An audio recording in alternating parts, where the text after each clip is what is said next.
मैं हमेशा कहता हूँ कुछ भी काम करो ना प्लानिंग से करो। विदाउट प्लानिंग आप कुछ भी करोगे ना जीवन में, आप मोटिवेशन आपका थोड़ा दिन बाद डाउन हो जाएगा। एशिया के अंदर मेरे को थाईलैंड काफी पसंद है।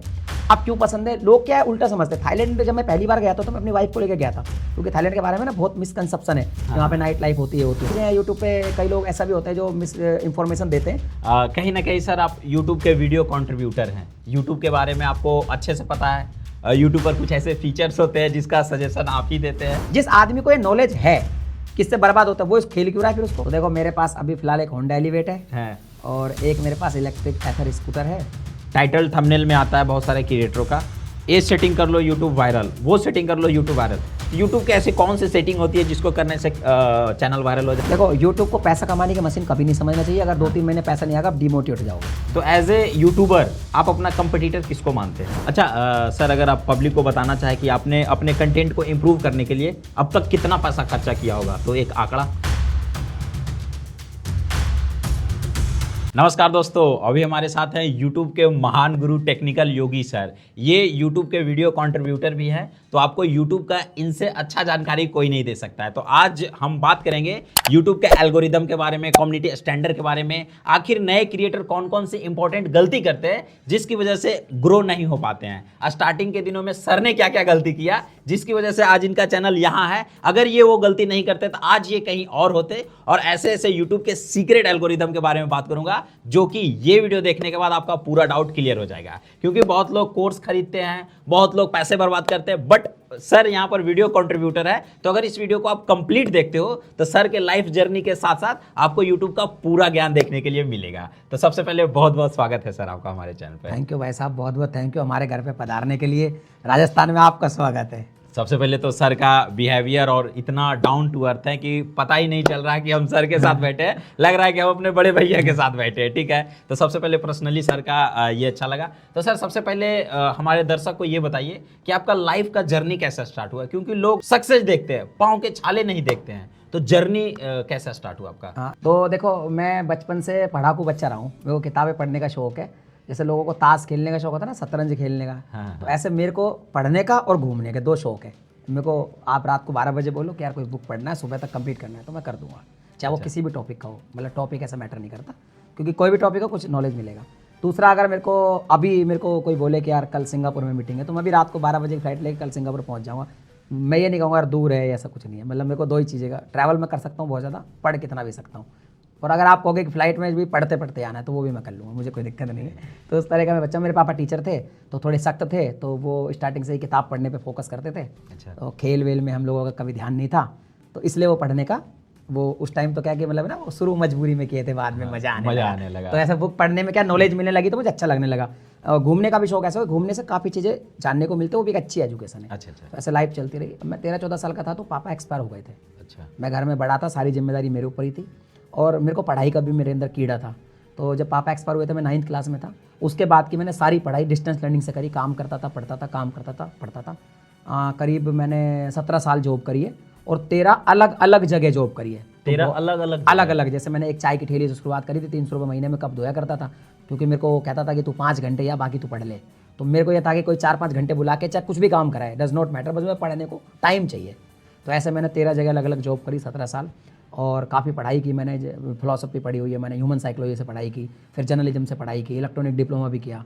जर्नलिज्म के बाद मैं मीडिया में चला गया, और मीडिया में मैंने काफ़ी लंबे टाइम में काम किया, 2 साल के आसपास काम किया। लेकिन वहाँ मेरे को थोड़ा ना बंदी से होने लगी। अच्छा। क्योंकि मीडिया में क्या कुछ चीज़ ऐसी होती है जो हम लेके आते हैं, मगर रिपोर्टर बोलता है कि नहीं नहीं नहीं, ये तो भाई सब नहीं चलेगा, ये तो आपको मतलब एडवर्टीजमेंट आ गया वहाँ से, तो ये तो खबर कट जाएगी। अच्छा। तो मेरे को थोड़ा ना बंदी से फील होने लगी, क्योंकि मैं थिएटर किया करता था। मैंने 19 साल थिएटर किया है। 19 साल थिएटर किया है। तो मैंने कहा ना गेम वेम नहीं खेलने देते थे, तो हम थिएटर करते थे, स्टेज थिएटर नाटक किया करते थे। तो बस मैं एक कलाकार समझता था खुद को। और जब मैं जर्नलिज्म पढ़ रहा था तो किताबों में था कि भाई निर्भीक निडर होता है पत्रकार, तो सबसे बड़ी पावर है, कुछ भी कर सकता है। लेकिन जब मैं मीडिया में गया तो मुझे पता चला ऐसा नहीं होता। अच्छा। तो फिर मैंने 2016 में मीडिया रिज़ाइन किया, और उसके बाद मैंने अपने दोस्त की सलाह पे, मतलब दोस्त सलाह क्या, मतलब उसी ने मेरे को यूट्यूब के बारे में बताया और मैंने यूट्यूब स्टार्ट किया। अच्छा सर, जब कोई लोग यूट्यूब स्टार्ट करते हैं तो उनके आस पड़ोस के लोग बोलते हैं कि अबरी ठीक काम पकड़ा है, जॉब छोड़ दिया, अभी कैमरा वैमरा लेके स्टार्ट कर दिया। कभी कभी मम्मी पापा भी सपोर्ट नहीं करते। उस परिस्थिति को आपने कैसे फेस किया?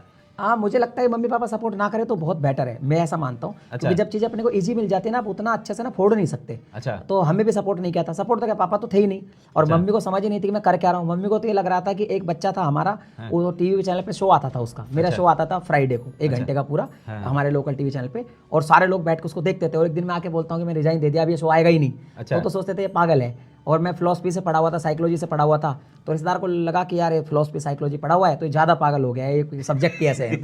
तो मैं अपने दोस्त के घर पे जाता था, उसके मम्मी पापा जॉब पे चल जाते, तो उसके चौक में एक ग्रीन पर्दा टाँग के 300 रुपये के लाए थे हम, और वो सब करके ही वीडियो बनाता था। स्टार्टिंग में तो 5 रुपये का एक चार्ट पेपर ला के चिपका के दीवार पर उसी पे काम करते थे। तो स्टार्टिंग में सपोर्ट तो छोड़ो, वो ये कहते थे पता नहीं क्या करेगा, इसका शादी कौन करेगा, ये बड़ा है, पता नहीं इसको क्या हो गया। बट मुझे लग रहा था कि मैं कुछ करूँगा, मेरा एक ध्येय था कि कुछ तो नया आने वाला है। बिकॉज क्या था कि यूट्यूब क्या डिजिटल जर्नलिज्म ही है बेसिकली।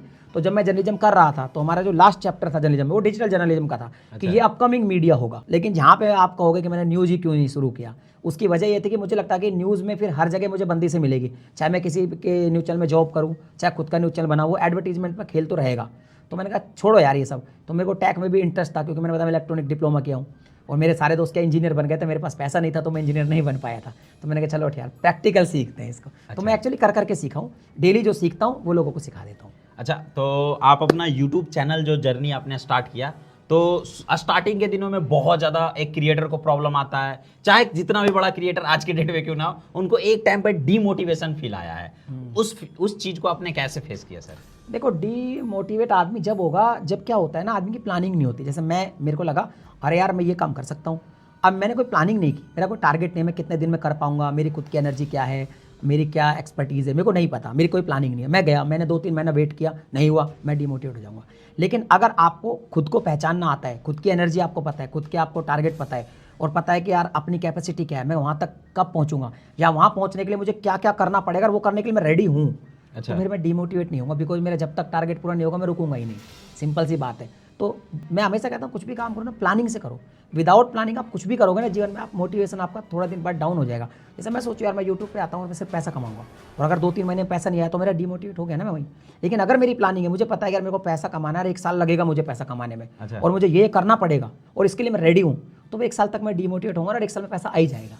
तो ये चीज़ें तो प्लानिंग करके करोगे ना, आप डिमोटिवेट नहीं होगे। अच्छा सर, जब लोग स्टार्ट करते हैं तो उनके वीडियोज स्टार्टिंग से तो इतना बेस्ट नहीं होता है, तो जब उनके आस पड़ोस रिश्तेदार देखते हैं तो मजाक उड़ाते हैं, बोलते हैं कि यार ये क्या फालतू के वीडियोस बना रहा है। तो उस चीज़ों को आपने कैसे फेस किया, और एज ए क्रिएटर आप लोगों को क्या सलाह देना चाहेंगे जो स्टार्ट कर रहे हैं? यार सन्नी देओल की एक मूवी थी, और मेरे को अभी मूवी का नाम याद नहीं आ रहा, शायद घातक मूवी थी। उसमें अमरीश पुरी ना उससे कहता है सन्नी देओल से कि क्रोध को पालना सीख बेटा। अच्छा। तो मेरे को लगता है कि जब आपको लोग ऐसा उलाना देना, उसको अंदर रखो, उसको तुरंत रिप्लाई मत करो। मेरा एक सिद्धांत है, आप मेरे को अभी गाली देके चले जाओ, मैं आपको गाली वापस नहीं दूंगा। मेरा सिद्धांत है, मैं कभी किसी को अपनी जबान से रिप्लाई नहीं करता, मैं काम से रिप्लाई करता हूँ।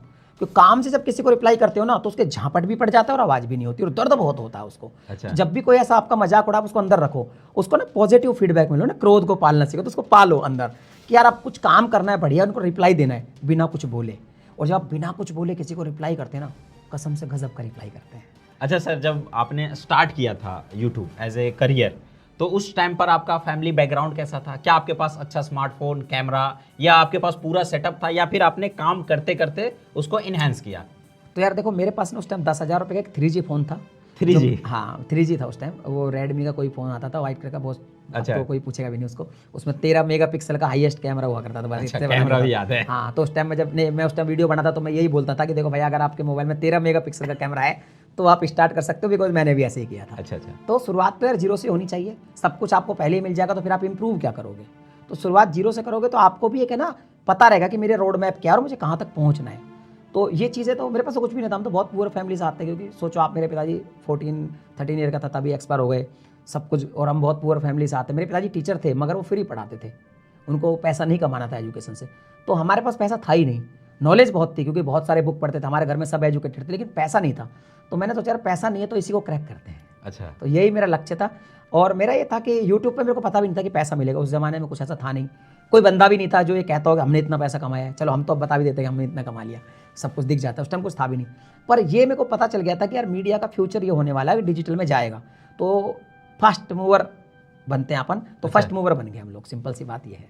अच्छा अच्छा सर, कहीं ना कहीं आपने जब स्टार्ट किया था तो आपके पास 10,000 का फ़ोन था, तो अभी आपने यूट्यूब के पैसे से क्या क्या चीज़ अचीवमेंट किया और क्या आप बताना चाहेंगे दर्शकों को मोटिवेशन के लिए? यार देखो, ये जो अचीवमेंट है ना, ये तो कोई मेरे लिए इतना बड़ा नहीं है, तो भौतिक चीज़ है। ये नए नए बच्चों को लगता होगा कि यार पैसा आना चाहिए, हाँ। पैसा आना चाहिए। मैं कहता हूँ पैसा एक लिमिट तक आदमी को पसंद आता है। मान लो मैं गरीब हूँ, मेरे घर में एक चटनी रोटी है, चटनी रोटी भी नहीं है, छोड़ दो आप उसको, प्याज है, मैं प्याज से रोटी खा रहा हूँ, कांदा से, ठीक है। फिर थोड़ा पैसा आया चटनी से खाने लगा, फिर थोड़ा पैसा आया अब सब्जी बनने लगी, थोड़ा पैसा आया अब मैं छौंक के खाने लगा ना, छौंकन लगाने लगा तड़का, अच्छा। फिर थोड़ा और पैसा आया तो फिर क्या हुआ, देसी घी में तड़का लगने लगा, और पैसा आ गया, अभी बटर चल रहा है, अब और पैसा, अब क्या करूंगा, बटर से ऊपर तो कोई चीज नहीं है, उससे अभी मैं तड़का किस में लगाऊं, तो एक लिमिट है ना। तो पैसा आपको एक लिमिट तक सुख देता है, और ये भौतिक सुख देता है, ये आपके साथ कभी जाता नहीं है।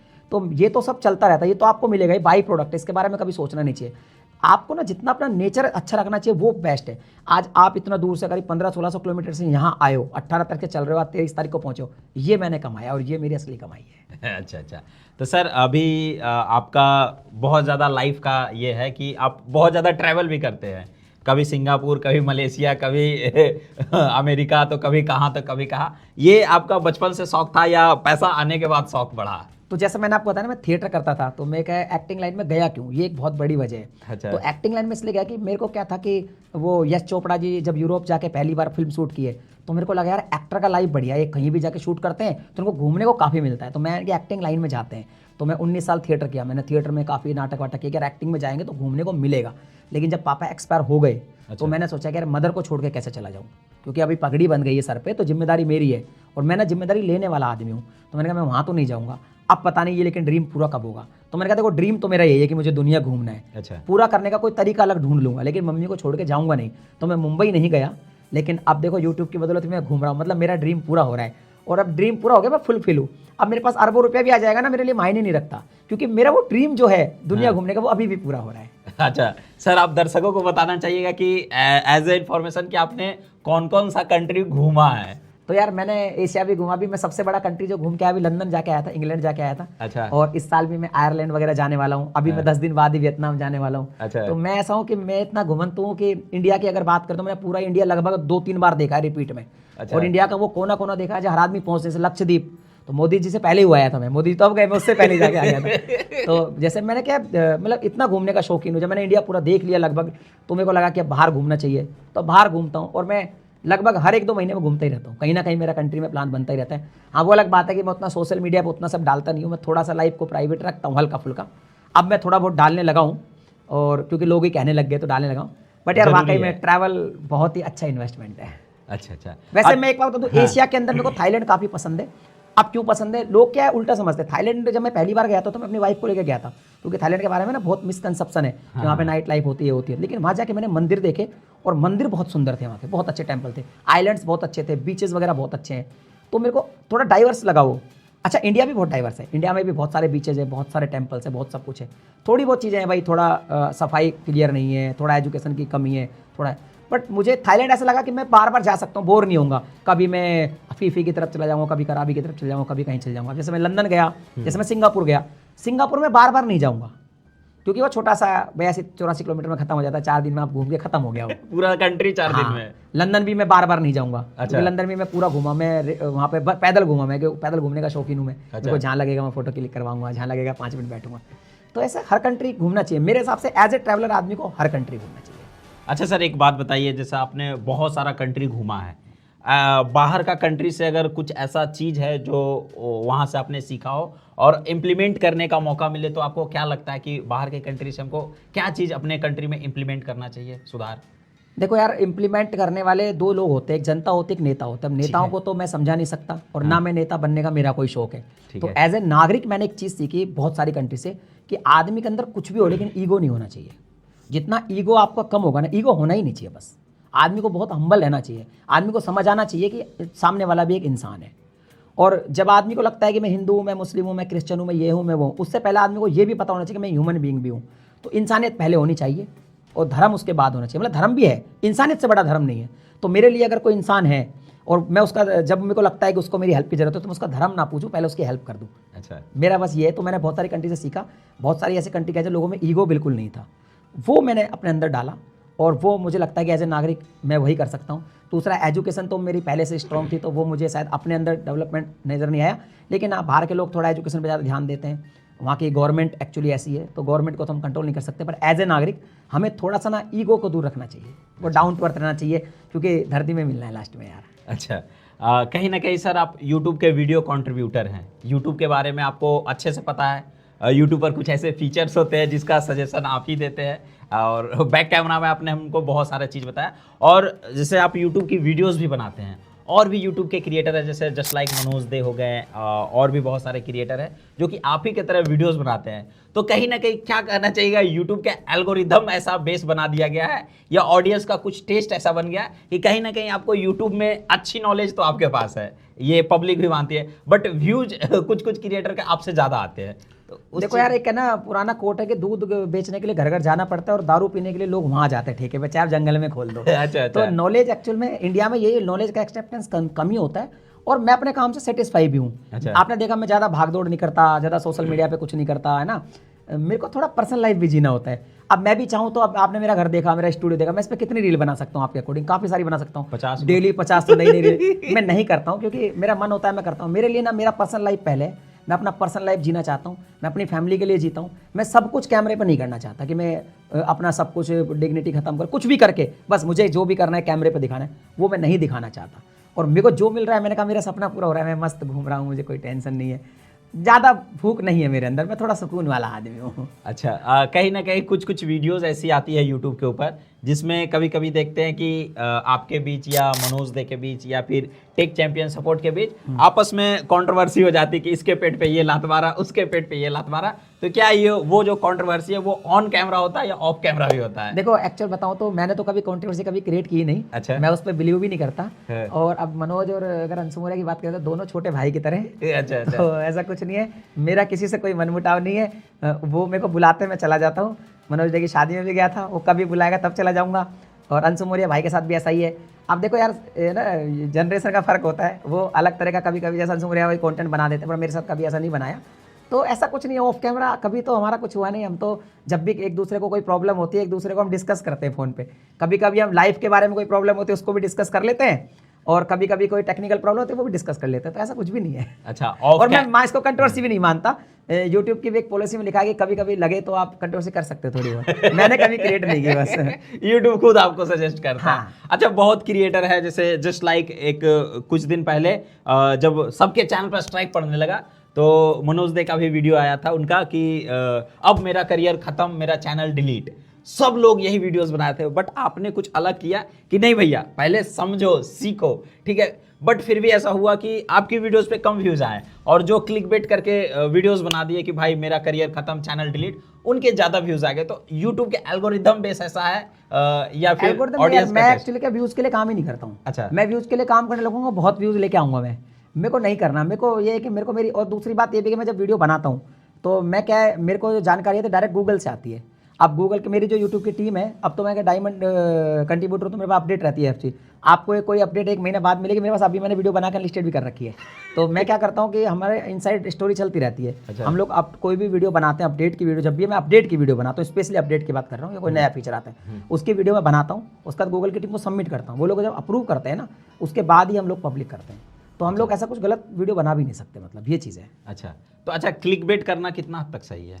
मैं कहता हूँ क्लिक बेट मत करो, क्लिक वर्थी थंबनेल बनाओ। क्लिक बेट का मतलब तो ये हुआ कि थंबनेल पे सन्नी लियोन लगा के अंदर सन्नी देओल दिखा रहे हो। अच्छा। वो मत करो, थोड़ा बहुत क्लिक वर्थी तो बनाओ, क्योंकि आज की जो यूथ है वो अच्छी, भाई मेरे घर का दरवाजा अच्छा नहीं होगा तो मैं अंदर कितना अच्छा बना रहा हूँ, पूरा बेकार से ही घर है, तो वो उस तरह से क्लिक वर्थी बनाओ थोड़ा। अच्छा। पर जो आपने बोला वो तो डिलीवर करो ही करो डेफिनेटली। हाँ, यूट्यूब पे बहुत सारी चीज़ें हैं। यूट्यूब पे कई लोग ऐसा भी होते हैं जो मिस इन्फॉर्मेशन देते हैं। वो एक्चुअली मुझे पर्सनली लगता है, मैं कई लोगों से मिलता भी हूँ कि यार आपने मिस इन्फॉर्मेशन दी क्यों है, बट एक्चुअली वो खुद ही मिसगाइड होते हैं। उनको खुद ही नहीं पता हमने मिस इन्फॉर्मेशन दी, बेसिकली उनको ही नॉलेज नहीं है। तो ऐसा होता है, तो मैं उनकी भी गलती नहीं मानता, एक्चुअली उनको खुद को ही नॉलेज नहीं है। तो आज के ऑडियंस को भी अवेयर होना बहुत जरूरी है कि कौन सी वो नॉलेज जो कंज्यूम कर रहे हैं वो सही है और कौन सी वो गलत है। कहीं ना कहीं एक चीज़ जो कि सबसे बड़ा सवाल आता है, और ये यूट्यूब के पॉलिसी के गाइडलाइंस के खिलाफ भी है, बहुत लोग गेमलिंग प्रमोट करते हैं, जैसे जस्ट लाइक मनोज देवी कभी कभी गेमलिंग की वीडियोस बनाते हैं, जुन्नू की टेक वो तो उन्होंने तो पूरा चैनल ही अपना चेंज कर दिया, स्पीडिंग ज्ञान हाल फिलहाल उन पे भी थोड़ा सा उनके चैनल पे भी दिक्कत वगैरह है। तो कहीं ना कहीं लोगों को पता है, हम क्रिएटरों को सबको पता है कि ये वीडियोस बनाना कहीं ना कहीं ऑडियंस के लिए नुकसान है, क्योंकि वो पैसा कमाएगी कम और मैक्सिमम लोग पैसा गवाएगी। तो ये वीडियोस बनाना कितना हद तक सही है, और जो क्रिएटर होते हैं वो ये वीडियोस क्यों बनाते हैं, पैसे के लिए? देखो क्रिएटर जो भी ऐसे वीडियो बनाता है मैं उनके खिलाफ नहीं हूँ। अच्छा। बिकॉज उसका एक रीज़न है कि मुझे ऐसा लगता है कि प्रोफेशनल लाइफ और पर्सनल लाइफ अलग होती है। जहाँ दिमाग यूज करना होता है दिल का भी यूज नहीं करना चाहिए, और जब दिल यूज करना होता है दिमाग का भी यूज नहीं करना चाहिए। अच्छा। तो होता क्या है कि अब यार आप सोचो ना, आज का यूथ क्या चाहता है और इंडिया में क्या हो रहा है। अभी एक एप्लीकेशन है, यही गेमलिंग आपने जो बोला, उस एप्लीकेशन पे सारे एक्टर और सारे क्रिकेटर मिलके एक ऐड बनाए हैं। तो क्रिएटर को ही क्यों टारगेट किया जाता है? कोई क्रिएटर अगर कोई वीडियो बनाता है, मान लो किसी कोई एप्लीकेशन का वीडियो बनाया, तो उसको तो डायरेक्ट कमेंट का ऑप्शन आपने लिख दिया। लेकिन जब बड़ा बड़ा सेलिब्रिटी, एक ऐड में 10 सेलिब्रिटी आ रहा है, उनको कोई कुछ नहीं कहता। अब लेकिन उनको क्रिएटर को नहीं बनाना चाहिए, वो इस वजह से नहीं बनाना चाहिए क्योंकि यूट्यूब की गाइडलाइन नहीं है। क्योंकि आपको यूट्यूब पे काम करना है तो आपको गाइडलाइन फॉलो करनी पड़ेगी, दैट्स इट।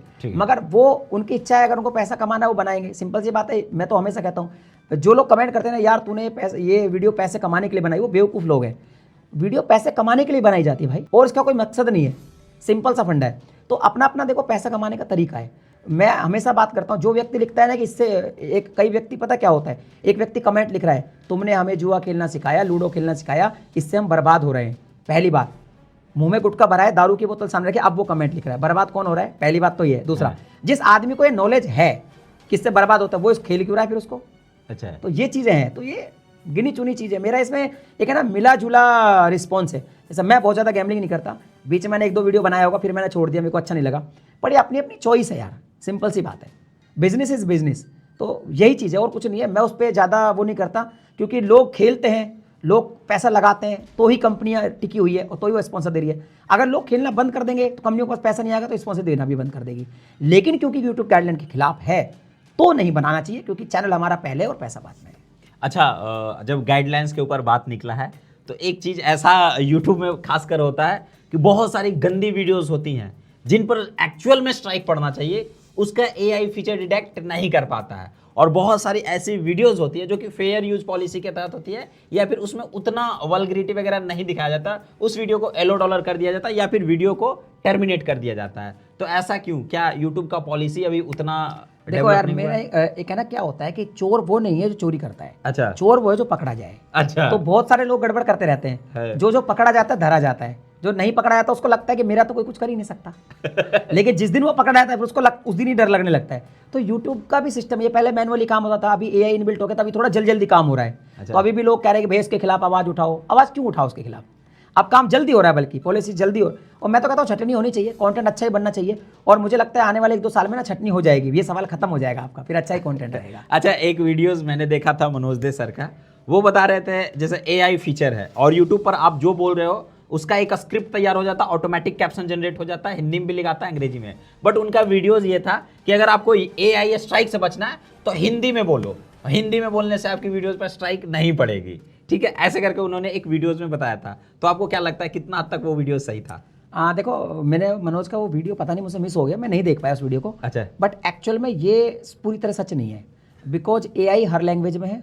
हाँ। और आज भी अगर आप चैट जीपीटी करते हो तो हिंदी में बात कर पाते हो ना? हाँ बिल्कुल। ठीक है, तो जितने भी ओपन एआई है ना, वो सारे ऐसे काम करते हैं। आप जेमिनी से बात करोगे हिंदी में बात कर पाओगे, हर किसी हिंदी में सबसे हो जाता है बात। तो ऐसा नहीं है कि आप हिंदी में बोलोगे तो वहाँ पे नहीं होगा। हाँ, गालियों में मैं जरूर कह सकता हूँ इस पर, क्योंकि मेरी एक बार मीटिंग में बात हुई थी कि कुछ ऐसी हिंदी में गालियाँ हैं जो वो डिटेक्ट नहीं कर पाता। उसकी वजह ये है क्योंकि हिंदी भी इंडिया की भाषा एक्चुअली हिंदी भी नहीं है। आप भोजपुरी बोलते हो, मैं राजस्थानी बोलता हूँ, हिंदी बोलता हूँ, कोई कुछ अलग। तो हिंदी भी थोड़ा थोड़ा ट्विस्ट है उसमें। तो उसमें कुछ ऐसे वर्ड्स है जो एआई शायद डिटेक्ट नहीं कर पाता, बट एआई हिंदी समझता है, हर लैंग्वेज समझता है, हिंदी तमिल सब समझता है। जैसे यूट्यूब का तो एल्गोरिथम पूरा बेस्ड है ना, उसमें अगर हम बोल रहे हैं कि पैसा कमाओ या पैसा बनाओ, या फिर हम अगर इसके जगह बोल दिए कि इस एप्लीकेशन से लूट लो, तो कहीं ना कहीं मुझे लगता है कि यूट्यूब गाइडलाइन का कि पकड़ने का सबसे जो मेन रीजन है वो टाइटल और थंबनेल है। थंबनेल टाइटल में जितना आप कुछ भी ऊट पटांग लिखोगे तो आप जल्दी पकड़े जाओगे, क्योंकि पहली नजर में वही आता है। अच्छा, मतलब टाइटल और थंबनेल को थोड़ा बचा कर रखिएगा। अच्छा सर, बहुत लोग हैं जो कि आपका इतना तगड़ा स्टूडियो सेटअप है, आपने आप पर्सनली घर में ही थिएटर बना के रखे हो, हॉल, ठीक है, और मैंने एक्सपीरियंस भी लिया बहुत तगड़ा। तो बहुत लोग है कि 5-5 वीडियो स्टूडियो टूर का डाल रहे हैं, आपका 2-2 3-3 ऑफिस है, इतना तगड़ा सेटअप है, आपका घर भी तगड़ा तगड़ा है, बट आप कभी दिखाते नहीं हो, ऐसा क्यों? तो ठीक है, फिर आपका ये शिकायत जो है इस पे इम्प्लीमेंट किया जाएगा। एक स्टूडियो टूर डाल देंगे आपसे, प्रॉमिस। एक टूर की मैं प्रॉमिस करता हूँ, एक डाल देंगे। क्योंकि सर दर्शक देखना चाहते हैं, क्योंकि हम देखे तो हमको बहुत कुछ सीखने के लिए मिला कि नहीं ये चीज़ ऐसे होना चाहिए, तो हम जैसे क्रिएटरों का भी थोड़ा सा ख्याल कीजिए। बिल्कुल, मैं एक टूर जरूर डालूंगा, ये मेरा प्रॉमिस है। आज या कल में एक टूर आ जाएगा। चलिए सर, अब एक नेक्स्ट सवाल है जो कि आपके पर्सनल लाइफ के ऊपर रहेगा। आपका जैसे कि बहुत लोग हैं कि दिखाते हैं कि मेरे पास फॉर्च्यूनर है, ये है वो है, तो सर आपके पास कौन कौन सी गाड़ियाँ हैं? तो देखो, मेरे पास अभी फिलहाल एक होंडा एलिवेट हैं। और एक मेरे पास इलेक्ट्रिक एथर स्कूटर है। और मुझे जिम जाना होता है और सब्जी मंडी जाना होता है, क्योंकि मैं शादीशुदा आदमी हूँ। हाँ। तो क्रांति सिर्फ कुंवारा आदमी ला सकता है, शादीशुदा सब्जी लाता है। तो वो सब्जी लाने के लिए स्कूटर है, क्योंकि सब्जी मंडी में कार जाती नहीं है। होंडा एलिवेट है मेरे पास एक। और बाकी मुझे गाड़ियों को कोई इतना शौक नहीं है। उसकी वजह ये है कि मैं मोस्टली जो भी सफ़र करता हूँ बाहर के करता हूँ, तो मैं मोस्टली फ़्लाइट से सफ़र करता हूँ। तो गाड़ी बस मेरे एयरपोर्ट तक जाने के काम आती है मोस्टली, बस। और मेरे को कोई गाड़ी घोड़ा ये सब का शौक है नहीं ज़्यादा। अच्छा, सर आपने हाँ, मैं ट्रैवल पे बहुत खर्चा करता हूँ भाई। अच्छा, कितना खर्चा हो जाता है सर? ट्रैवल पे बहुत करता हूँ मैं। तो फिर भी एक ट्रैवल में अंदाजा? मैंने अभी तक बहुत करोड़ों में खर्च कर दिया होगा। करोड़ों में? हाँ, क्योंकि मैं मतलब हॉस्टल वगैरह में नहीं रुकता हूँ। अच्छा, मतलब थोड़ा लग्जरी ट्रैवल करता हूँ। जैसे बहुत लोग हैं जिनके पास पैसा है, वो लोग घर बनाने में लगा रहे हैं, जमीन खरीदने में लगा रहे हैं, लेकिन आप घूमने में लगा रहे हैं। देखो यार, घर बनाना ना अभी मुझे लगता है कि अब जब मैं छोटा था तो मेरा सपना हो सकता था। अब घर मैंने बना लिया, आपने देख लिया मेरा घर एक बार बन गया। अब और क्या करूँ लाइफ में? तो पैसा आप ज़्यादा खर्च करते हो एक्सपीरियंस पे। और लाइफ में ना, जब आप इस दुनिया को छोड़ के जाओगे, घर भर से वहीं छोड़ जाओगे, आप सिर्फ क्या लेके जाओगे अपने साथ? एक्सपीरियंस जो आपने कमाया है। और एक्सपीरियंस कमाना ना दुनिया का सबसे महंगा काम है, मैं आपको बता दूं। जैसे आपको मतलब दुनिया घूमनी है तो एक्सपीरियंस कमाना, पैसा लगेगा उसमें और टाइम भी लगेगा। तो सबसे महंगा, पैसे से भी ज़्यादा कीमती टाइम है। तो एक्सपीरियंस जो है ना, वो आपको बहुत महंगा मिलता है। तो मैं एक्सपीरियंस कमा रहा हूँ। अच्छा सर, एक बात बताइए, जब से ये डिजिटल दुनिया आया है, यूट्यूब फेसबुक आया, तब से बहुत लोगों को रोजगार मिला, बट ये जो मोबाइल वाला दुनिया है उससे बहुत लोग डिस्ट्रैक्ट भी हो रहे हैं। उनको देखना चाहिए कुछ तो देख रहे हैं कुछ। तो आपके हिसाब से क्या मोबाइल अभिशाप है या वरदान है? देखो यार, टेक्नोलॉजी में दोनों चीज़ें हमेशा साथ चलती है। उसके एडवांटेज भी होंगे और डिसएडवांटेज भी होंगे। ये आपको देखना है कि हमें इसको कैसे यूज़ करना है। जैसे एक चाकू होता है, वो आपके घर में है। अब वो चाकू से आप सेब भी काट सकते हो और किसी के गला भी काट सकते हो। ये तो आपके ऊपर है। ये आपकी खुद का एक टारगेट है कि आपको क्या करना है। एंटरटेनमेंट करना है, आप उसको वो भी कीजिए, बहुत ज़रूरी है। टाइम रख लीजिए, मैं 2 घंटे एंटरटेनमेंट कर लूँगा, उसके बाद मैं एजुकेशन के लिए यूज़ करूँगा। ये एक है ना, वेपन है मोबाइल। इसको आप अपनी डिफेंस के लिए भी यूज़ कर सकते हो और किसी को अपराध के लिए भी यूज़ कर सकते हो। मेरा ये मानना है। मैं भी एंटरटेनमेंट करता हूँ, मैं भी रील देखता हूँ, अभी देखने लगा हूँ, पर मैं 1-1.5 घंटे देखता हूँ एक दिन में। 1 घंटा देख लूँगा, फिर मैं अपना एजुकेशन देखूँगा। तो ये आपके ऊपर है। पूरे दिन अगर आप रील देखोगे तो फिर आप देखो कि आप अपना टाइम खर्च कर रहे हो, जो सबसे कीमती चीज़ है। आपके पास पैसा गया, दोबारा आ जाएगा। कुछ भी चला गया, घर चला जाएगा, दोबारा आ जाएगा। एक बार टाइम गया ना भाई, वो वापस नहीं आएगा। तो इतनी कीमती चीज़ आप क्यों वेस्ट कर रहे हो? अच्छा सर, एक बात बताइए कि जैसे कि गूगल का एक गजब का पॉलिसी है। मान के चलिए कि मेरा ब्रेकअप हुआ और हम थोड़ा सैड मूड में है, और जैसे ही इंस्टाग्राम, फेसबुक, यूट्यूब खोले, पड़ाक से आने लगा रील। अगर हमको कोई चीज़, जूता लेना है, एक बार हम सर्च कर दिया, अब मेरे सामने खाली जूता का ऐड आ रहा है। वो कैसे डिटेक्ट करती है और वो कैसे काम करती है? हाँ देखो, एक्चुअल में गूगल का पॉलिसी नहीं है, बेसिकली ये मार्केटिंग स्टाइल होती है। अच्छा। जैसे क्या, मैं आपको बताता हूँ। जैसे मान लीजिए आप एक कुंवारे लड़के हो, आपकी मम्मी ने 2 लोगों को बोला कि हमारे बच्चे के लिए लड़की देखनी है। अभी देखो आपके पास बहुत सारे लोग आने लगेंगे कि यार ये लड़के को लड़की देखने, शादी करनी है। अच्छा। ऐसे ही गूगल काम करता है। आपने कुछ सर्च किया, तो कोई भी गूगल हो, मेटा हो, कुछ भी हो, उसको आपका बिहेवियर पता चल गया कि ये एक टारगेट बंदा है, इसको ये चीज़ चाहिए, तो वहाँ पे वो एडवर्टीजमेंट दिखाया जाता है। इसको कहते हैं टारगेटेड ऑडियंस, टारगेटेड मार्केटिंग। तो ये वो मार्केटिंग है और कुछ भी नहीं है। और हाँ, एक चीज़ और, हम कई एप्लीकेशन को अपना माइक भी देते हैं ना, परमिशन। तो एक्चुअली मोबाइल हमारा सुनता भी है। तो जब हम, जैसे हम सैड हैं, हमारे दोस्त से सैड बातें करेंगे तो सुनता है, फिर आपको उस तरह का वो बिहेवियर उसका पास कैप्चर होता है, तो उस तरह की चीज़ दिखाता है। क्योंकि सोशल मीडिया में 2 चीज़ें चलती है कि कौन सा यूज़र हमारे प्लेटफॉर्म पे ज़्यादा टाइम तक रुक पाएगा, एक तो ये कंपनी, और एडवर्टीजमेंट भी ये कहता है कि उसी ऑडियंस को दिखाओ जहाँ पे हमारा सेल भी हो सके। तो जैसे वो आपका बिहेवियर लिया उसने, तो आपको एक तो कंटेंट वो दिखाया ताकि आप उस पर ज़्यादा रुको प्लेटफॉर्म पे, क्योंकि आपके मनपसंद कंटेंट आया, और उस पर वही ऐड दिखाया जिसका आप टारगेटेड हो। आपको घड़ी लेनी थी, अब आपको 50 घड़ी दिखा दी, तब तो आप ले ही लोगे, सिंपल फंडा। तो ये मार्केटिंग है। अच्छा, जैसा आपने बताया सर कि मोबाइल सुनता है, तो अगर किसी के मोबाइल में नेट ऑन है और वो गलत सलत बात कर रहे किसी से, तो वो भी गूगल सुन रहा होगा? हाँ, तो सुनता है। तो इसमें प्राइवेसी का ऐसा नहीं है कुछ फंडा? तो यार देखो, प्राइवेसी जब आप इंटरनेट से जुड़ जाते हैं, मुझे नहीं लगता कि आप प्राइवेट हो पूरी तरह से, बट उस प्राइवेसी का गलत इस्तेमाल नहीं होता, होता मार्केटिंग के लिए इस्तेमाल है, और अच्छा, कुछ भी नहीं है। और मैं बताऊं आपको, अभी आप प्राइवेसी का अपने गूगल पे बहुत वो करते हो यार, मोबाइल पे तो बड़ा प्राइवेसी है। आप रेस्टोरेंट में खाना खाने जाओ, अच्छे रेस्टोरेंट में, बाद में फीडबैक का फोरम देता है, किसको भरो, वहां भी वो सब कुछ दिए आते हो ना, अपना नंबर, एड्रेस सब दे के आते हो, फिर फोन आता है क्रेडिट कार्ड ले लो।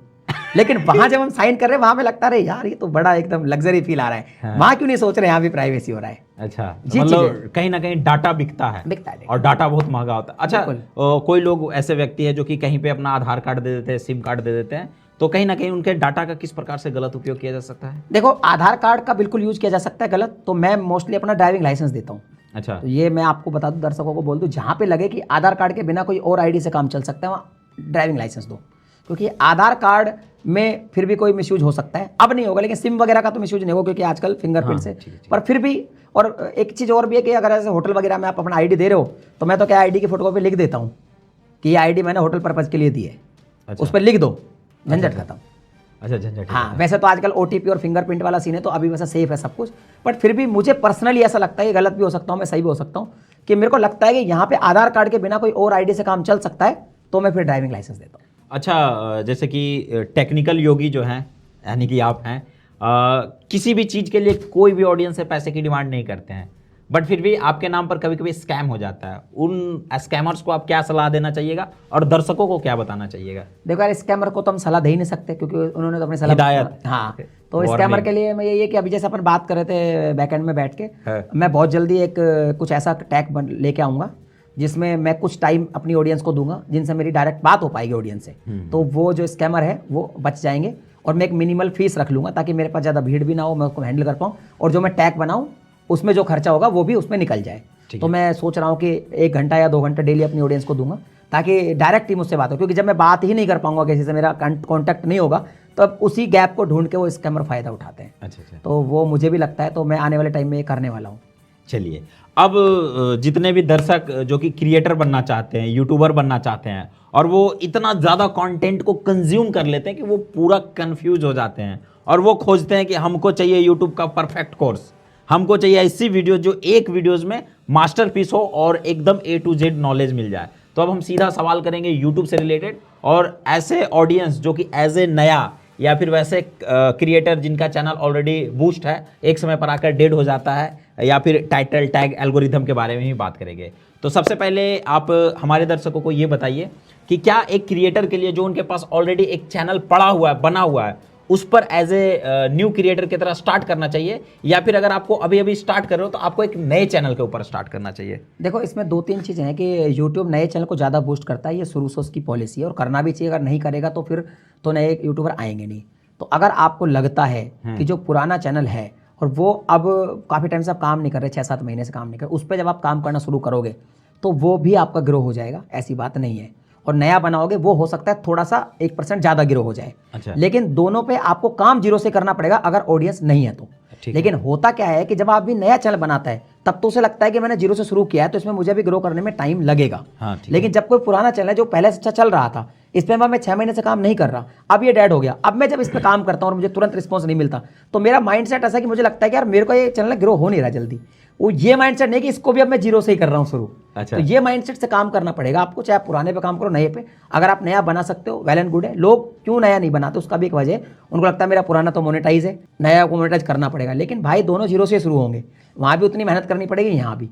तो ये आपकी मर्जी है, मैं सलाह दूंगा कि थोड़ा नया बनाए तो बेटर रहेगा। अच्छा सर, टाइटल थंबनेल में आता है बहुत सारे क्रिएटरों का, ये सेटिंग कर लो यूट्यूब वायरल, वो सेटिंग कर लो यूट्यूब वायरल। तो यूट्यूब के ऐसे कौन सी सेटिंग होती है जिसको करने से चैनल वायरल हो जाता है? देखो यूट्यूब में कोई सेटिंग तो नहीं होती है, ठीक है? और अगर वो सेटिंग होती तो मेरे को पता होती है एज ए कंट्रीब्यूटर, और फिर मेरे से ज़्यादा यूट्यूब में किसी के सब्सक्राइबर नहीं होते हैं। और अगर वो सेटिंग मेरे को छोड़ दो, यूट्यूब को खुद वो पता होती, तो यूट्यूब के भी काफ़ी ऑफिशियल चैनल है, उनसे ज़्यादा सब्सक्राइबर फिर किसी के नहीं होते। अच्छा। तो ऐसा कोई सेटिंग नहीं होता। लेकिन क्या होता है, हर क्रिएटर अपना अपना एक्सपीरियंस शेयर करता है, मैं भी अपना एक्सपीरियंस शेयर करता हूँ, सब अपना अपना एक्सपीरियंस शेयर करते हैं। और जब आप एक बिगिनर क्रिएटर होते हो तो आपको सबका एक्सपीरियंस से कुछ कुछ सीखना चाहिए, क्योंकि पता नहीं ना आपके लिए कौन सा एक्सपीरियंस काम करेगा। अच्छा। तो आपको सबसे सीखना चाहिए और थोड़ा खुद का दिमाग भी लगाना चाहिए।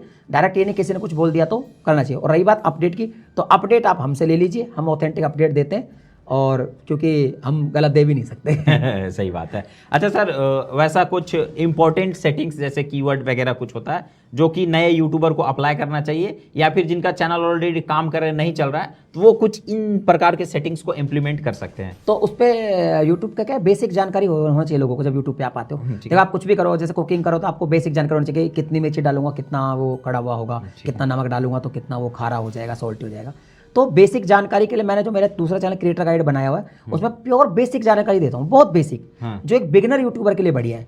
उसको जैसे आप फॉलो करके रखोगे, मैं उस पर 2-3 दिन में एक वीडियो डाल देता हूँ, तो आपको बेसिक जानकारी होती रहेगी। आपका बेसिक कभी मतलब खराब नहीं होगा, आपका बेसिक बढ़िया हो जाएगा और आप सब कुछ सीखते चले जाओगे। अब ज़्यादा दिमाग लगाने की जरूरत ही नहीं है। अच्छा, और आप अपने कंटेंट पे ध्यान दो बस। अच्छा ठीक है।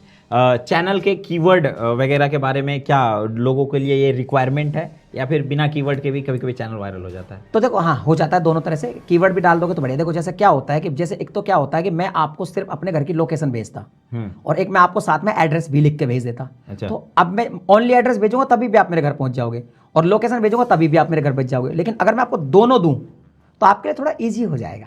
अगर मान लो लोकेशन कहीं गूगल इधर उधर घुमा दिया तो आपके पास एड्रेस भी रहेगा है। हाँ। अगर मान लो मेरे घर का नंबर 350 था और आप पहुंच गए 303 तक या 340 तक पहुंच गए और लोकेशन इधर घुमा, तो आपको लगेगा यार आसपास ही हूं मैं 10 ही घर। तो दोनों देना बेटर होता है। तो आप कीवर्ड भी डाल दीजिए, बिना कीवर्ड के भी हो जाता है, पर कीवर्ड से एक टारगेटेड ऑडियंस के पास जाता है।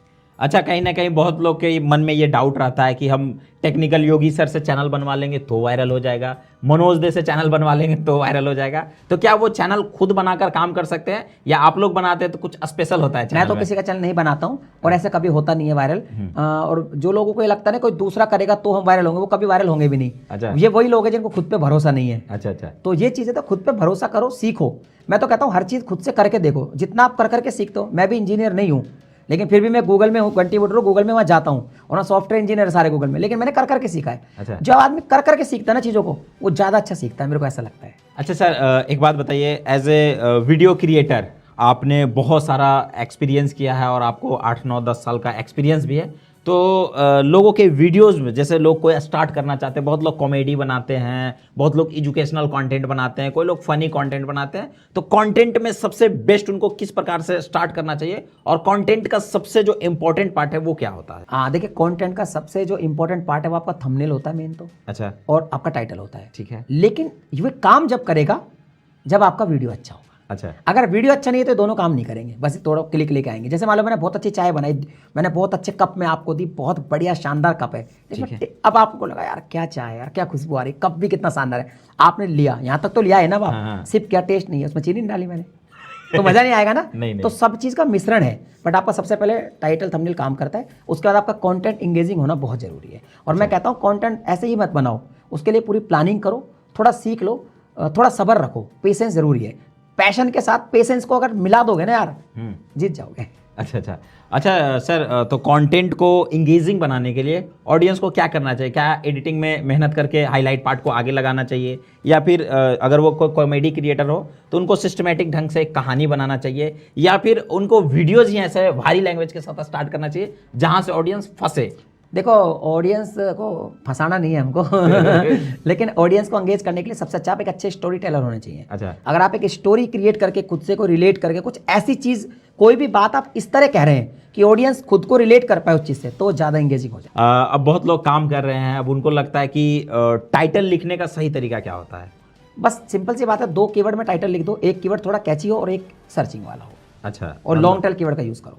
अच्छा, डिस्क्रिप्शन को लिखने का सही तरीका क्या तो होता है? टाइटल को आप पहले फर्स्ट लाइन में कॉपी करो, फिर 2-3 लाइन में और कीवर्ड्स को लगा दो, फॉरवर्ड स्लैश लगा के, उसके बाद वीडियो के बारे में बता दो कि ये वीडियो किस बारे में है, फिर थोड़ा अपने चैनल के सोशल मीडिया के लिंक डाल दो, दैट्स इट, ज्यादा कुछ करने की जरूरत। जैसे टाइटल वगैरह के लिए 2-4 एप्लीकेशन भी होते हैं, जैसे vidIQ हो गया। हाँ, तो vidIQ का यूज कर सकते हो आप, यूट्यूब रिसर्च का यूज कर सकते हो, यूट्यूब के खुद का सर्च का यूज कर सकते हो, रैपिड टैग जनरेटर एक आता है, ठीक है, तो वो सब यूज करना कितना हद तक सही होता है?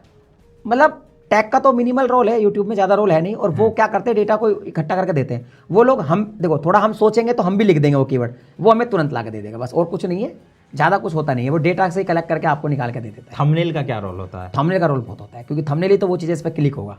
अच्छा, है ना, उस पर क्लिक होगा, वो ना वो कप है, वो जिसमें चाय आई है ना, वो बढ़िया वाला कप है वो। हाँ, वो पसंद आया तो चाय पीने का मन करेगा। अब चाय फीकी नहीं होनी चाहिए भाई, अगर आपका सिर्फ कप ही सुंदर है और चाय फीके तो भी मज़ा नहीं आएगा। दोनों चीज़ रखोगे ना, एक कॉम्बिनेशन बनाना पड़ेगा आपको। टाइटल भी अच्छा हो, थंबनेल भी अच्छा हो, वीडियो भी अच्छा हो। और वीडियो में ये नहीं कि अगर आपको लगता है कि अच्छे स्टोरी टेलर नहीं तो अच्छी एडिटिंग कर लो, और अच्छे एडिटर नहीं हो तो आप अच्छी स्टोरी टेलिंग कर लो। बहुत सारे लोग होते हैं ना एक जगह बैठ के कहानी सुनाते रहो, लोग सुनते हैं, कोई एडिटिंग नहीं, स्टोरी टेलिंग। आप किसी भी तरीके से एंगेजिंग करो, ये पावर आपको अपनी पहचाननी पड़ेगी, आपके अंदर कौन सी पावर है जिससे आप लोगों को एंगेज कर पाते हैं। अच्छा अच्छा, टाइटल ज़्यादा इंपॉर्टेंट या थंबनेल? दोनों, बस थंबनेल और भी ज़्यादा इंपॉर्टेंट है, बिकॉज थंबनेल पे ही सबसे पहले नजर पड़ती है। डिस्क्रिप्शन या थंबनेल? तो डिस्क्रिप्शन थंबनेल में देखो, थंबनेल पहले आएगा, डिस्क्रिप्शन बाद में आएगा। टैग या थंबनेल? टैग का तो कोई रोल ही नहीं है। अच्छा। देखो अगर मैं इसको नंबर वाइज कहता हूँ, फर्स्ट नंबर पे थंबनेल, सेकंड नंबर पे टाइटल, थर्ड नंबर पे डिस्क्रिप्शन, टैग फोर्थ नंबर पे है। अच्छा, और और वीडियो? अगर कोई फिफ्थ नंबर होता तो वहां चला जाएगा फिर टैग। और वीडियो? हाँ, वीडियो सबसे पहले है। अगर वीडियो ही आपने अच्छा नहीं बनाया तो फिर ये सब बेकार है। अच्छा, अगर कोई क्रिएटर का वीडियोस बहुत तगड़ा एंगेजिंग है और थंबनेल भी तगड़ा है, ठीक है, और उसके वीडियोस में टाइटल जैसे तैसे लिखा हुआ डिस्क्रिप्शन, क्या वायरल होगा वीडियोस? हाँ, थंबनेल पे क्लिक हो जाएगा। हाँ। और अगर वीडियो एंगेजिंग है तो ऑटोमेटिक हो जाएगा, चाहे भले वो बिना टाइटल वीडियो डाल दे। अच्छा, वीडियोस वायरल करने के लिए क्या इंपॉर्टेंट रखता है? क्योंकि मेरी भी बहुत सारे ऐसे वीडियोज है जिसमें 17% ऑडियंस रिटेंशन है और वो 5 लाख 7 लाख व्यूज चल गई और अभी तक व्यूज ऐसी जो वीडियो होती है ना, इसके लिए टाइमिंग इंपॉर्टेंट है। आप किस टाइमिंग पे कौन सा टॉपिक कर, अभी आईपीएल का डालो वायरल हो रहा है। अच्छा। टाइमिंग इंपॉर्टेंट है। अच्छा अच्छा, वीडियो में कहीं ना कहीं टाइमिंग इंपॉर्टेंट रखता है। वीडियो में नहीं, पूरी जिंदगी में आप जो भी काम करते हो, अच्छा। टाइमिंग इंपॉर्टेंट है। अच्छा, टाइमिंग इंपॉर्टेंट है। अच्छा, कहीं ना कहीं जैसे बहुत लोग काम कर रहे हैं एज ए वीडियो क्रिएटर, तो उनको क्या इंप्रूवमेंट करना चाहिए ताकि उनका वीडियो ब्राउज फीचर में जाए? हाँ, तो उनको पहले सीखना बहुत चाहिए। सीखना बहुत चाहिए। ब्राउज फीचर में जाने का एक वजह है कि जिसमें ज्यादा इंटरेस्ट है ऑडियंस, ऐसा टॉपिक चुने जिसकी ऑडियंस ब्रॉड है। अच्छा, यानी उसके लिए ब्राउज फीचर ही बहुत सारे हैं, हर किसी के फोन में वो इस तरह का चुनोगे तो ज्यादा ब्राउज फीचर में जाएगा वो। अगर आप ऐसा कोई निश चुनोगे जो माइक्रो है, उसको देखने वाले कम है, तो कम ही ब्राउज फीचर में जाएगा। ये तो सिंपल सी बात है, 100 लोगों के पास जाएगा, 100 लोग तो देखेंगे नहीं, देखेंगे तो 1 2 या 10% ही देखेंगे। अच्छा। तो जितना ज्यादा लोगों के पास हम पहुंचेंगे उतना कम परसेंट में संख्या बढ़नी चाहिए।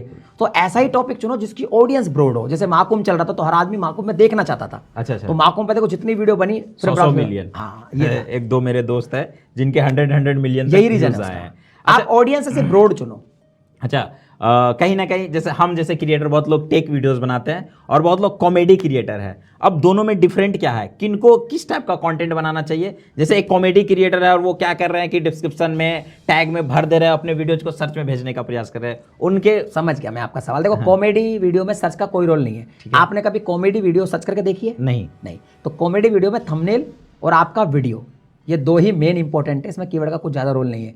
लेकिन अगर कोई how to video, educational video है, डिमांडिंग टॉपिक है, सर्चिंग टॉपिक है, उसमें कीवर्ड्स का वैल्यू है। अच्छा, किनको किनको वीडियो सर्च में भेजना चाहिए और कैसे सर्च में जाएगा? तो सिंपल सी बात है, अगर आपका टॉपिक एजुकेशनल है, हाउ टू है, कोई ऐसा टॉपिक है जिसको लोग सर्च एक्चुअली करते हैं, तो आपको दिमाग लगाना चाहिए कि मेरी वीडियो सर्च में कैसे जाए, मुझे अच्छा एसईओ करना चाहिए।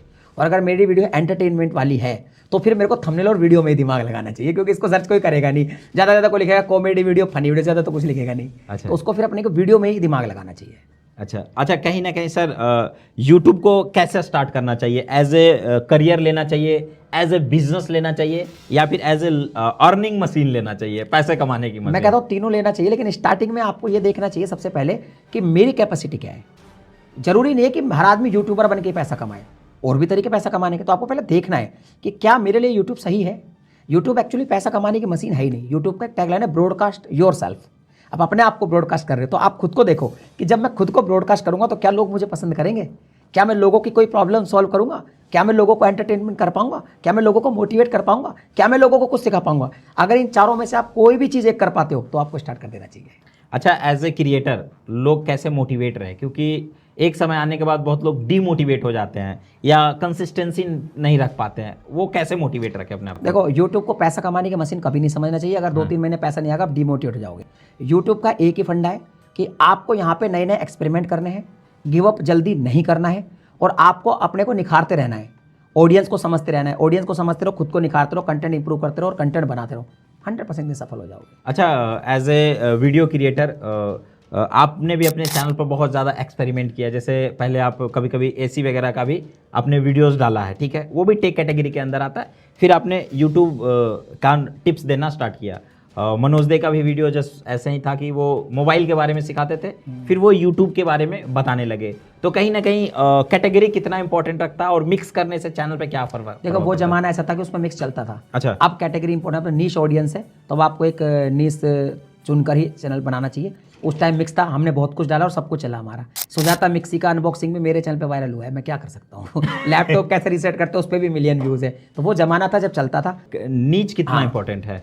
तो सिंपल सी एक बात है भाई कि क्या होता है ना कि एक नया कॉलोनी बना है। हाँ। उस कॉलोनी में एक भी शॉप नहीं है।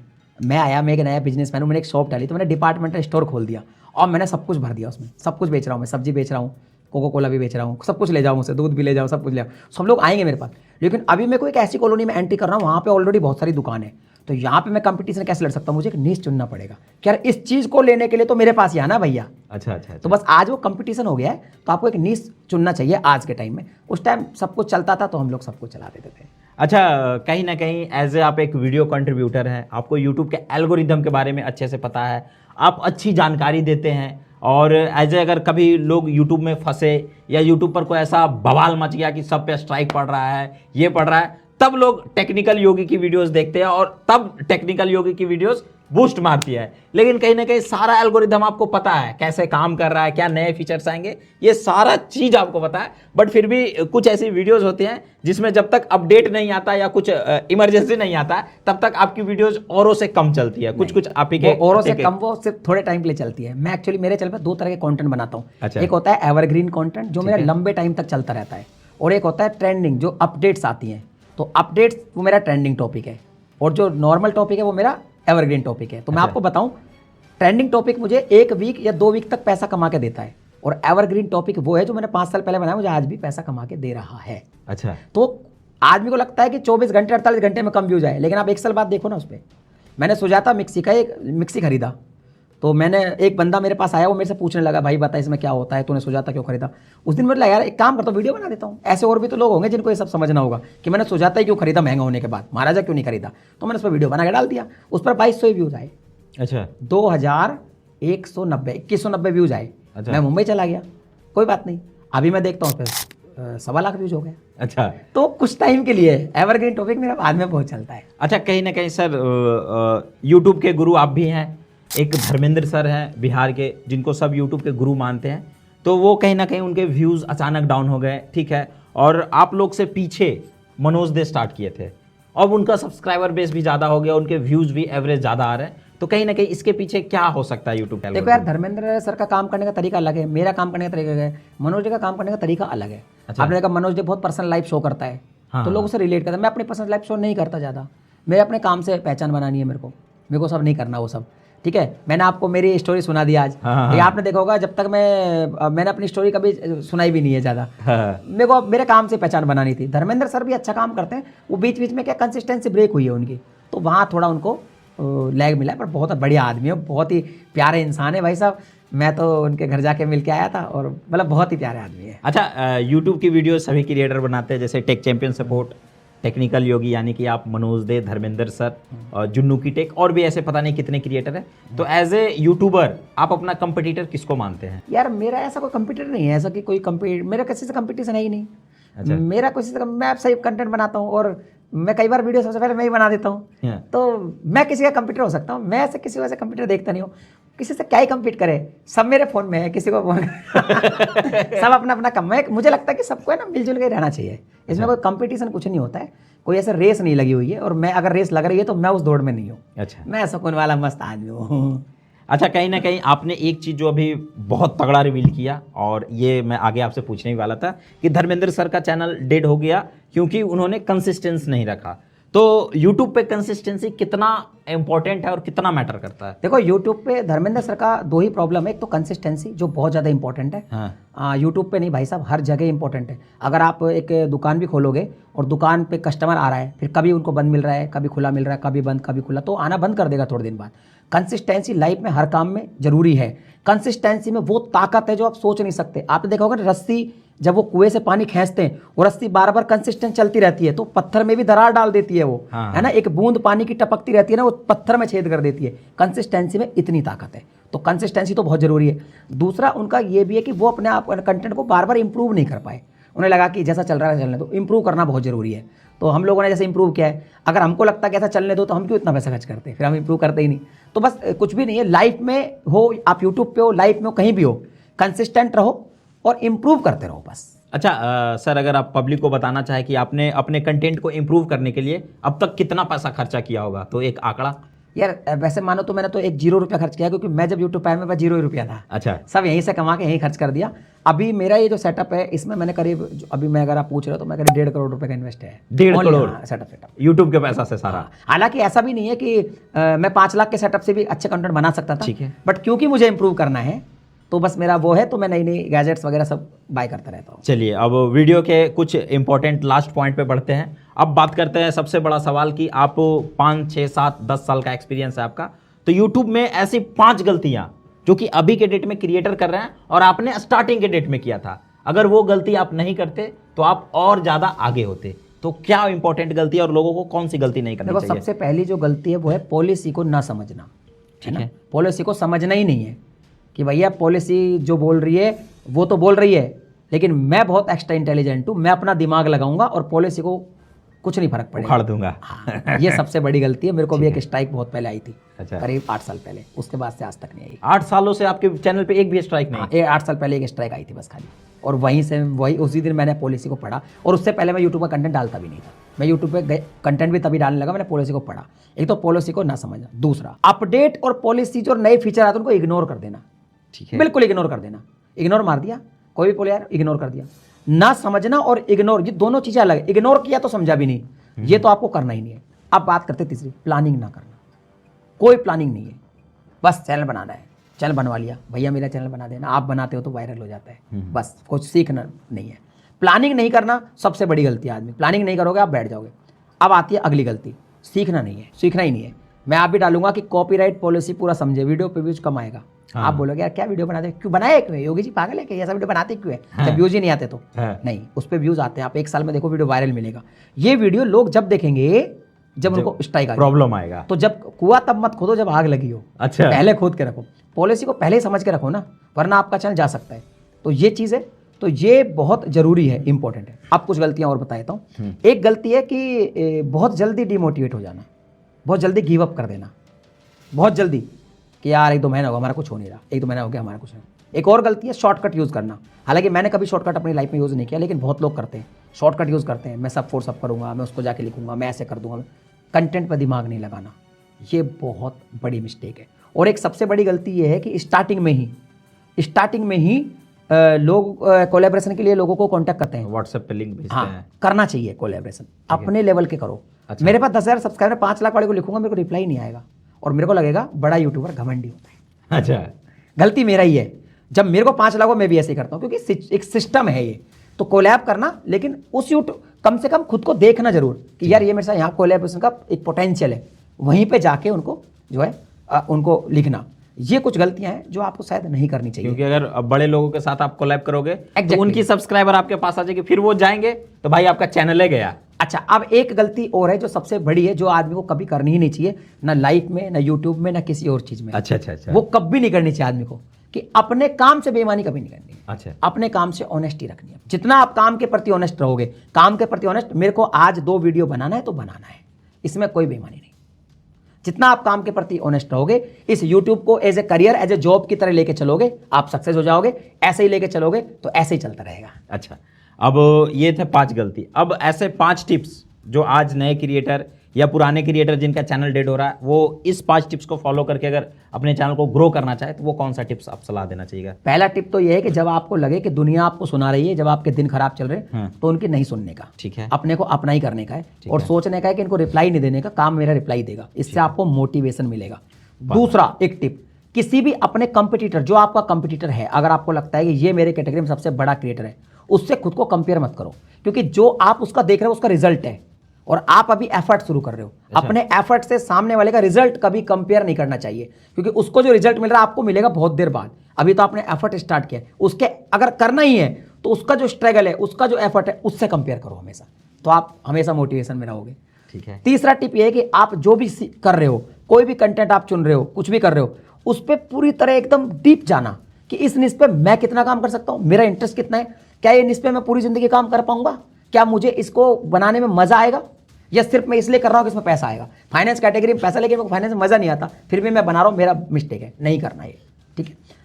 एक हमको वीडियो को डेली इंप्रूव करना है, कुछ सीखना है, एडिटिंग में कुछ सीखें, वॉइस में कुछ सीखें, लेकिन इंप्रूव करें, 100% करें। और एक टिप सबसे बढ़िया जो मैंने आपको सबसे पहले दी, यूट्यूब को एज ए जॉब की तरह लेके चले, इसको टाइम पास ना समझे, ठीक है।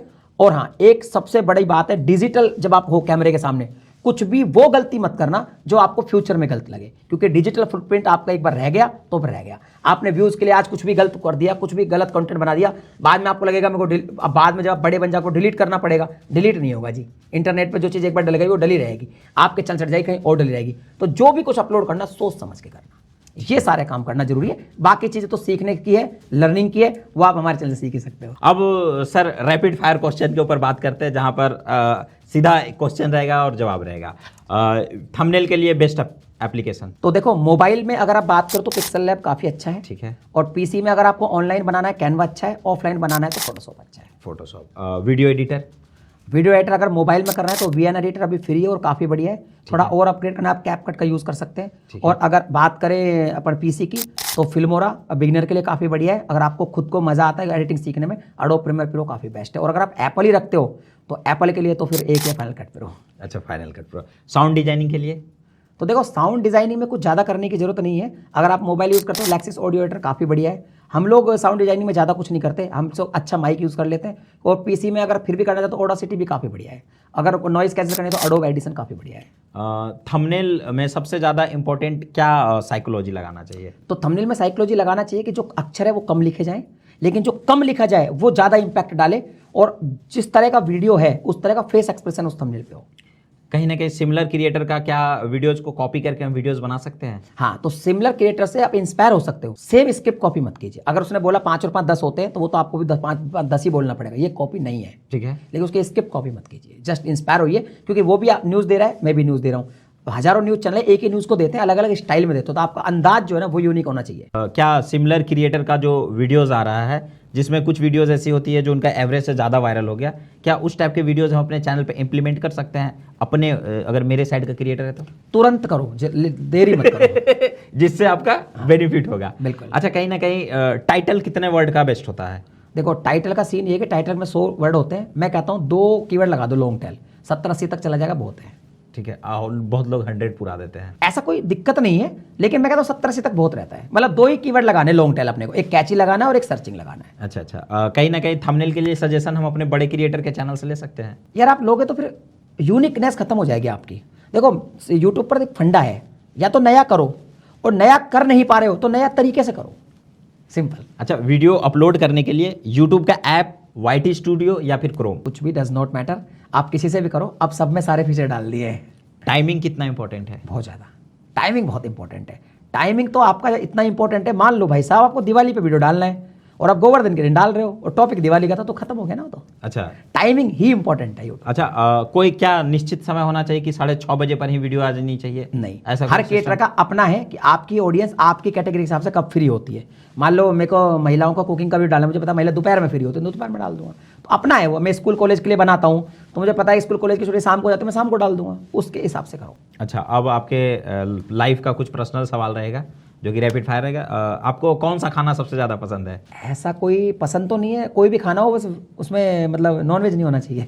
अच्छा, मतलब ऐसा प्योर वेजिटेरियन है? हाँ, मतलब मेरे को सारे खाने अच्छे लगते हैं, मेरे को अभी तक कोई ऐसा नहीं लगा कि ये तो मेरा फेवरेट है और ये मेरे को बेकार लगता है। सुबह उठते के साथ सबसे पहले क्या करते हैं? तो सुबह उठते सबसे पहले मैं पानी पीता हूँ। अच्छा, गरम गुनगुना पानी? हाँ। अच्छा, घूमना पसंद है या मूवी वगैरह देखना? दोनों ही पसंद है, मगर मैं घूम ज्यादा पाता हूँ। अच्छा, मोबाइल देखना या पढ़ना? दोनों ही है, क्योंकि मोबाइल मेरे को काम के लिए देखना पड़ता है। वैसे आपने देखा होगा मेरे पास सुबह से कोई भी कॉल नहीं आया ना, अपने कैमरामैन भाई साहब का कॉल आया था, बाकी किसी का नहीं आया। तो मैं मोबाइल से कम फ्रेंडली हूँ, मतलब मैं मोबाइल में ज़्यादा मेरे को मज़ा नहीं आता और मैं साइलेंट रखता हूँ। अच्छा, मेरे पास काम के कॉल आते हैं, मैं खुद को बहुत टाइम देता हूँ। अच्छा अच्छा। और उससे मैं इंप्रूव करता हूँ अपने आप को। अच्छा, बाइक या कार? तो देखो, 2 चीज़ें इसमें भी, सब्जी मंडी जाना है तो फिर मेरे को 2 व्हीलर चाहिए। अच्छा। और अगर सब्जी मंडी नहीं है तो फिर कार चाहिए। फ्लाइट या ट्रेन? तो फ्लाइट है। अच्छा, फ्लाइट। अगर कंट्री के अंदर ही ट्रैवल करना हो तो भी फ्लाइट, मैं ऑलमोस्ट फ्लाइट ही लेता हूँ। अच्छा, फ्लाइट ही लेते हैं। और अच्छा, बहुत ज़्यादा मात्रा में लेता हूँ। मतलब काफ़ी लेता हूँ, मतलब मैं 60-70 फ्लाइट लेता हूँ एक साल में, ज़्यादा भी हो जाते कई बार। एक साल में 60-70 फ्लाइट ले ज़्यादा भी हो जाते कई बार। अच्छा, सबसे ज्यादा गुस्सा किस बात पे आता है? गुस्सा आता ही नहीं है। सबसे ज्यादा अगर खुशी वाला कोई ऐसा एक्सप्रेशन जो रिवील करना चाहिएगा? मैं गुस्से की जो बात हुई थी ना, मेरे को गुस्सा आता है, मतलब किस तरीके से आता है, मतलब गुस्सा कि जैसे मेरे को कोई काम करना था और मेरा आज का टारगेट तो नहीं है, तो मेरे को खुद पे ही गुस्सा आएगा, अच्छा, आज मैं क्यों नहीं कर पाया। तो मैंने शुरू में बताया क्रोध को पालना सीखा, तो मुझे क्यों नहीं कर पाया, तो मेरे को मतलब मोटिवेशन मिलता है। मेरे को ऐसा गुस्सा नहीं आता कि मैं किसी को हार्म पहुंचाऊं या कुछ उटपटांग करूं। अच्छा, 1000 सब्सक्राइबर जब हुआ था उस टाइम का एक्सप्रेशन? 1000 सब्सक्राइबर हुआ था तब का एक्सप्रेशन काफ़ी बढ़िया था, और मुझे लगा था कि यार अब गाड़ी चल निकली है। फर्स्ट पेमेंट वाला?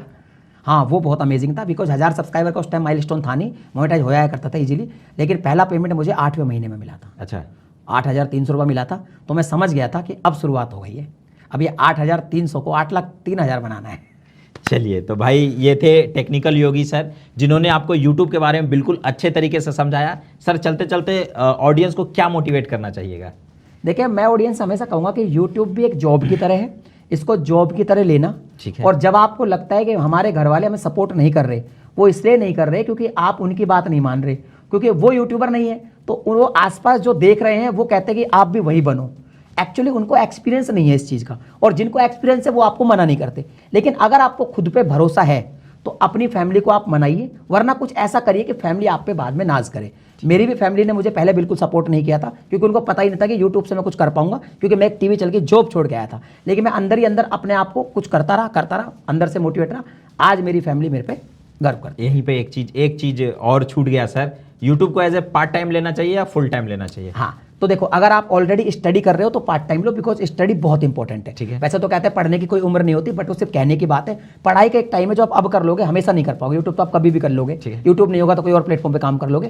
तो एक तो ये है। दूसरी बात कि अगर आप जॉब कर रहे हो तो भी आप पार्ट टाइम स्टार्ट करो। ठीक है। जब आपको लगता है कि मैं इतना पैसा कमाने लग गया हूँ कि मैं जॉब ना भी करूंगा तो मेरी स्टेबिलिटी हो जाएगी, तो आप उसे फुल टाइम कर सकते हो। ठीक है। आपके कंटेंट, आप बहुत सारे वीडियोस बनाते हैं, तो कौन कौन से चैनल पे किस प्रकार के कंटेंट आपका देखने के लिए मिल जाएगा, ऑडियंस को बताइएगा। टेक्निकल योगी पे मैं टेक कंटेंट डालता हूँ, यूट्यूब पे कुछ एडवांस वीडियोस डालता हूँ, और अपडेट्स बहुत ज़्यादा डालता हूँ। ठीक है। क्रिएटर गाइड पे मैं बिल्कुल बेसिक जानकारी देता हूँ, बिल्कुल बेसिक।